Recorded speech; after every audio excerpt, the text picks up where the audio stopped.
Alright. Hi guys. Sorry, ngongo pa rin.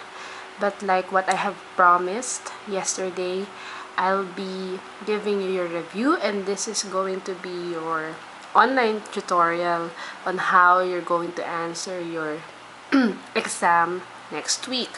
So, this is how your exam looks like, no? But these are not the exact items or questions, okay? So these are just examples. You may answer them if you like, but what's important is that you understand how to answer it, okay? So this is like a bingo card. Okay, this is like a bingo card. Let's zoom it out. Okay. So like a bingo card, kailangan makagawa kayo ng isang straight line. Okay? So, this exam contains 3 questions per test item. Okay, so for example, in test 1, you have all your grammar lessons there. This is for grade 9. In test 2, you have some of the characters sa literature na nabasa na natin. And then in test 3, you have there some of the literary themes. Okay, like conquering challenges, taking risks, feminism. Okay, so here's how you do it. First, what you're going to do is, like what I've said, this is like a bingo card. So what you're going to do is to make a line. Okay? The catch there is that you can only go downward, like this one. You can go downward. You can go downward. Okay? Here you can go downward. Or you can go diagonally. Let me change my pointer. Okay. You can go diagonally, like this one, or this one. Okay?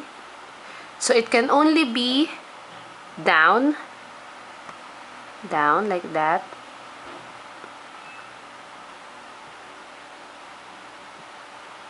or diagonally, like what I have drawn previously.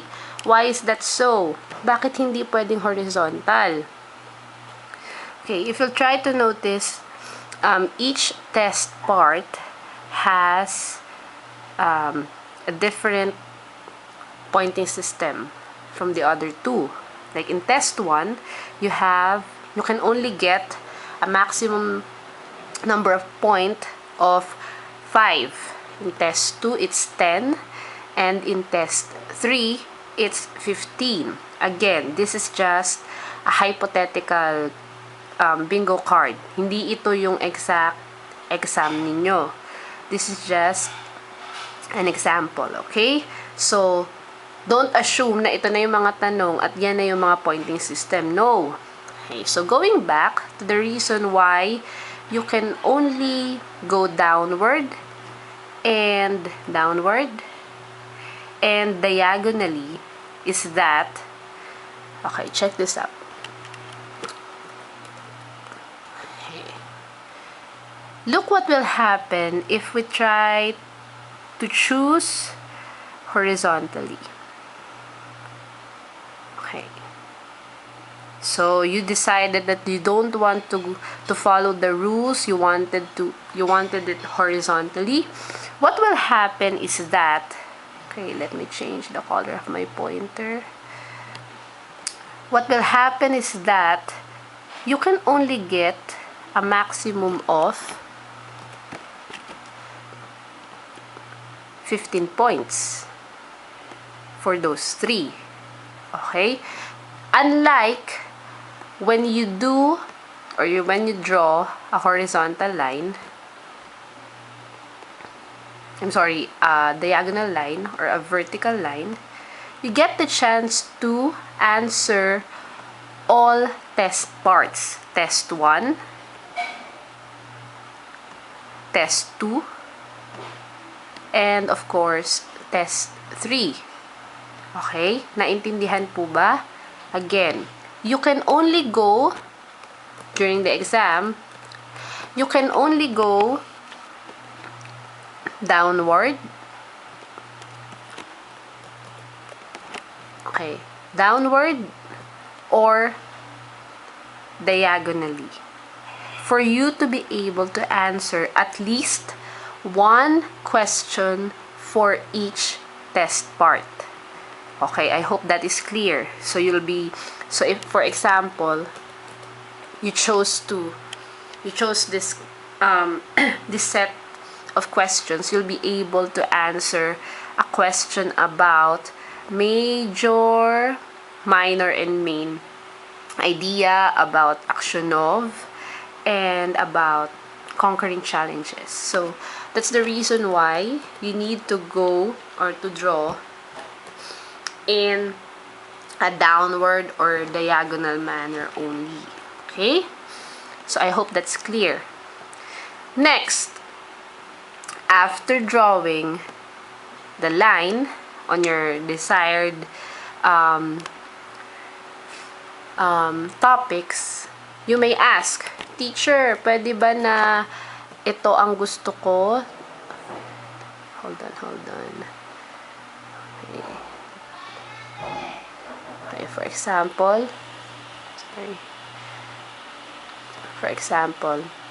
teacher, pwede ba na ito ang topic na gusto ko?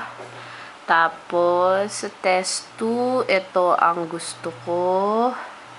And then, sa test 3, ang gusto ko ay ito.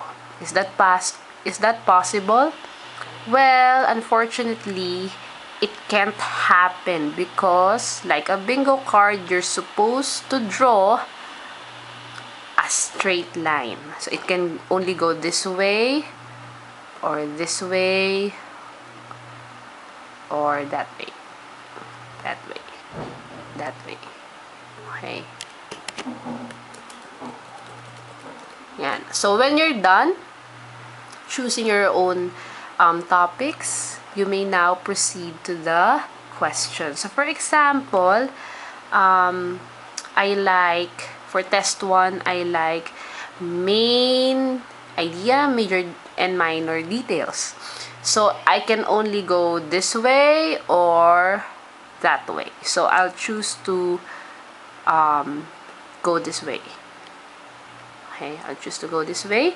So, I have main idea, major details, and minor details for test 1, action of for test 2, and conquering challenges for test 3. So, ang maging question dyan, nasan ngayon yung mga tanong?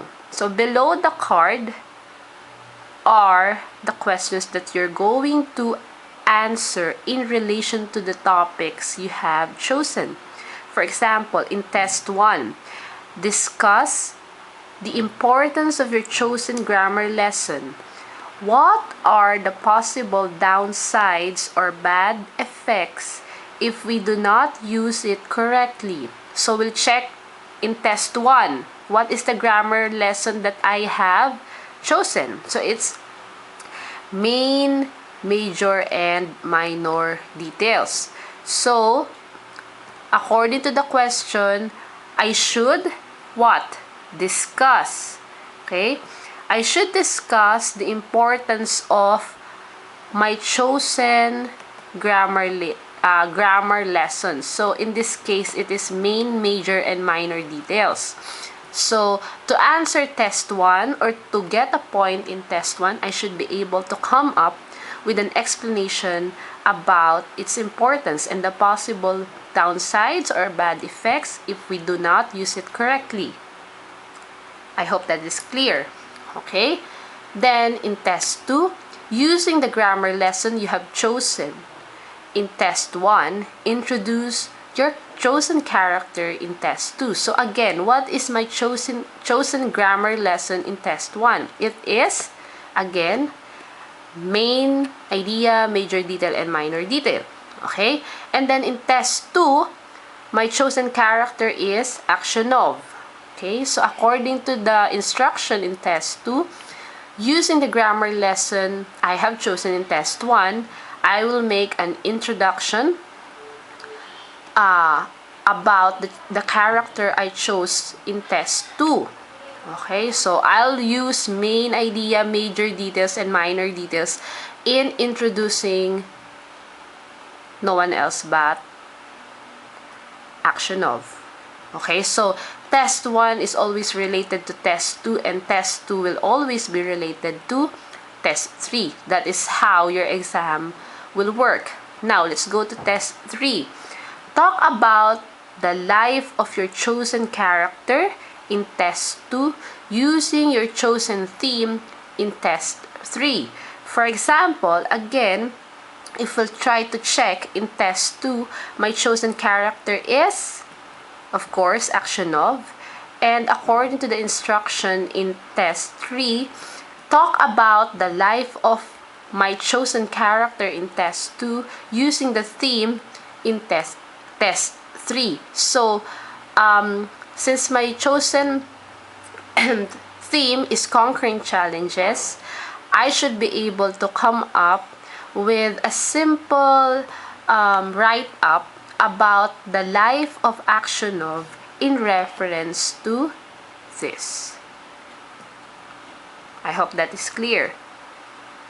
Okay, so for you to be familiar with this, I suggest that you try to answer the reviewers I have sent you, and on Monday, please show me your answers for me to be able to check if you're following it correctly.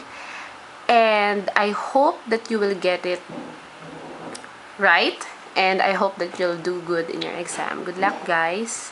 Thank you.